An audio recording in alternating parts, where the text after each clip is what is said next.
നമസ്കാരം. സോഡിയാക് മീഡിയയിലേക്ക് എല്ലാ പ്രേക്ഷകർക്കും സ്വാഗതം.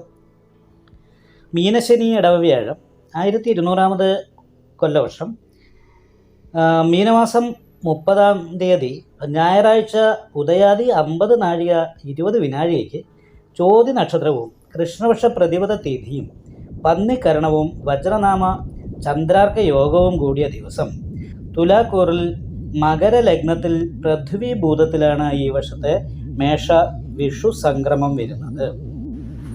അത്ത നക്ഷത്രക്കാരുടെ വിഷുവശാലുള്ള ഗുണദോഷ ഫലങ്ങൾ എന്തൊക്കെയാണ് എന്ന് ഒന്ന് പരിശോധിച്ച് നോക്കാം. അത്ത നക്ഷത്രക്കാരെ സംബന്ധിച്ചിടത്തോളം ഈ വർഷത്തിൽ അനുകൂലമായിരിക്കുന്ന കുറേ ഗുണങ്ങളുണ്ട്, അതിനോടൊപ്പം തന്നെ പ്രതികൂലമായിരിക്കുന്ന കുറച്ച് വിഷമങ്ങൾ കൂടിയുണ്ട്. സാമ്പത്തികമായിരിക്കുന്ന വിഷയത്തിൽ അനാവശ്യമായിട്ട് ചെലവ് വർദ്ധിക്കാനായിട്ട് യോഗമുണ്ട്. വരുമാനം എത്രയാണെങ്കിലും വരുമാനത്തിൽ വർധനവിന് യോഗമുണ്ടെങ്കിലും അതിൻ്റെ ഇരട്ടിയാണ് ചിലവ് വരിക. അപ്പോൾ ചിലവ് നിയന്ത്രിക്കാനായിട്ട് സാധിക്കാത്ത രീതിയിലുള്ള തടസ്സങ്ങൾ, ഒരു 8 രൂപ കയ്യിൽ വന്നാൽ 14 രൂപയാണ് ചിലവ് വരിക. അപ്പോൾ ചിലവ് നിയന്ത്രിക്കാനായിട്ട് പ്രത്യേകം ശ്രദ്ധിക്കണം. സേവ് ചെയ്യുന്ന കാര്യങ്ങൾ പ്രത്യേകം ശ്രദ്ധിക്കണം. അതല്ലെങ്കിൽ ബാധ്യതകളും പ്രശ്നങ്ങളും കൊണ്ട് മാനസികമായിട്ട് ടെൻഷൻ ഭാവിയിലേക്ക് ഉണ്ടാകാനുള്ള സാധ്യതയുണ്ട്. എന്നാലും അന്ത്യശൽക്കമാണ്.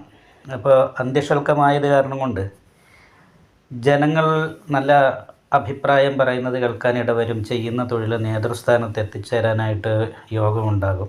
അപ്പോൾ കർമ്മസംബന്ധമായിട്ട് നല്ല അനുകൂലമായിരിക്കുന്ന മാനസികമായിട്ട് സന്തോഷം തരുന്ന അവസ്ഥ കാര്യങ്ങളിലൂടെ കടന്നു പോകാനായിട്ട് സാധിക്കും. മറ്റുള്ളവരിൽ നിന്നും നല്ല രീതിയിലുള്ള അനുകൂലമായിരിക്കുന്ന ഗുണഫലങ്ങൾക്ക് യോഗമുണ്ട്.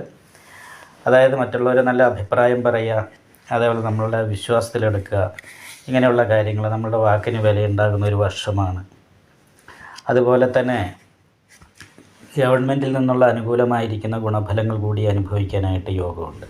അപ്പോൾ ഗവൺമെൻറ്റിൽ നിന്നും നല്ല രീതിയിലുള്ള അനുകൂലമായിരിക്കുന്ന ഗുണഫലങ്ങൾക്ക് യോഗമുണ്ട് എന്ന് മാത്രമല്ല, അത്ത നക്ഷത്രമാണ്. അത്ത നക്ഷത്രക്കാർക്ക് ഈ മെയ് മാസം വരെ ഭാഗ്യസ്ഥാനത്താണ് വ്യാഴം സഞ്ചരിക്കുന്നത്. അപ്പോൾ മെയ് മാസം വരെ പ്രത്യേകിച്ചും ഗുണഫലങ്ങളാണ്. പക്ഷേ മെയ് മാസത്തിന് ശേഷം കണ്ടകശനി തുടങ്ങും. അപ്പോൾ കുറച്ച് വിത്തക്ഷയം, ധനനഷ്ടം വർദ്ധിക്കാനുള്ള സാധ്യതയാണ് അതിന് ശേഷമുള്ളത്. പ്രവാസം പോലെയുള്ള പ്രശ്നങ്ങളുണ്ടാകും. വീട് വിട്ട് നിൽക്കുന്നതുകൊണ്ടുള്ള മാനസിക ടെൻഷൻ കുറച്ച് അനുഭവത്തിൽ വരാനുള്ള സാധ്യതയുണ്ട്. കുറച്ച് മാത്രമല്ല, കണ്ടകശനി വരുമ്പം മാനസികമായിട്ടുള്ള ദുഃഖങ്ങളിലൂടെ കടന്നു പോകാൻ ഇടവരാനുള്ള സാധ്യതയുണ്ട്. അപ്പോൾ ഇങ്ങനെയുള്ള കുറച്ച് പ്രശ്നങ്ങൾ കണ്ടകശനിയുടെ ദോഷം കൊണ്ട് ഉണ്ടാകാനുള്ള സാധ്യതയും 10ാം ഭാവത്തിലേക്ക് വ്യാഴം വരുമ്പോൾ കർമ്മസംബന്ധമായിട്ട് ഇതുവരെ ഉണ്ടായിരുന്ന സ്മൂത്തായിരിക്കുന്ന അവസ്ഥയിൽ നിന്ന് ചെറിയ വ്യത്യാസങ്ങൾ വരാനുള്ള സാധ്യതയുണ്ട്. അപ്പോൾ അത് കാരണം നന്നായിട്ട് പ്രാർത്ഥിക്കുക.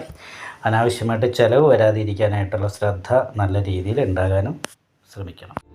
നിങ്ങൾക്ക് ഈ വീഡിയോ ഇഷ്ടപ്പെട്ടാൽ ലൈക്ക് ചെയ്യുക. നിങ്ങളുടെ അഭിപ്രായങ്ങൾ കമൻറ്റ് ചെയ്യാം. ജ്യോതിഷവുമായി ബന്ധപ്പെട്ട കൂടുതൽ കാര്യങ്ങൾ അറിയാൻ ഈ ചാനൽ സബ്സ്ക്രൈബ് ചെയ്യുക. ഞങ്ങളുടെ ഓൺലൈൻ കൺസൾട്ടൻസി നമ്പർ താഴെ ഡിസ്ക്രിപ്ഷൻ ബോക്സിൽ കൊടുത്തിട്ടുണ്ട്. ആവശ്യമുള്ളവർക്ക് കോൺടാക്റ്റ് ചെയ്യാവുന്നതാണ്.